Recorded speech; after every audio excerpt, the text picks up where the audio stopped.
Good day and happiness life mga ka-Life Change. So nagbabalik ang ating house update. Ito na ang bahay ni ka-Life Change. So kung makikita nyo guys, talagang ipon, pundar, gawa lang ang ginagawa ko.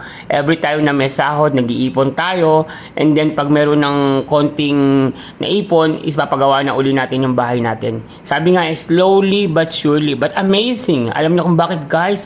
Kasi nasa third floor rooftop na ako. So yan talaga yung pangarap ko, yung magkaroon ako ng hanging garden sa taas. Yung tipo maglalagay ako ng mga lettuce or mga vegetable na planting na maliliit para sa aking rooftop. At take note, yung rooftop na yan gusto ko the best kasi dyan din ilalagay yung aking pavilion para sa Lord, yung kung saan ako magpupuri, magsasamba, magpapasalamat sa Lord. Kasi sabi ko, dapat may space ang Panginoon sa buhay namin at may space ang Panginoon sa bahay ko kasi lahat ng binigay niya sa akin ay pagpapala, lahat ng biyaya ay sa kanya nang galing, kaya dapat lang nabigyan ko siya ng mas napakagandang location.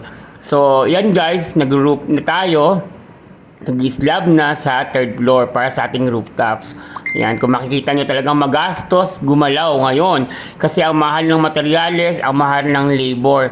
Tapos minsan nadodouble pa kasi syempre, hard work talaga kasi papanik pa siya sa taas. Puro manual ang ginagawa, wala naman tayong machines. But still, thank you. Ayan, kung makikita nyo, mayroon na siyang malaking progress. So going to close, pagandaan na natin ang finishing. Kasi alam naman natin na talagang magastos pag finishing touch na. So to God be the glory for these blessings. Tapos sa wisdom ng Lord, maraming salamat kasi patuloy ang biyaya ng Panginoon sa atin. Patuloy lang tayo magpasalamat, magpuri sa Diyos para naman maibalik sa kanyang kaluwalhatian. God bless and don't forget to click subscribe, click notification, i-all na para updated kayo sa mga upload natin mga video. At take note, don't skip my ads. Maraming salamat, malaking tulong po ito sa ating mga charity events.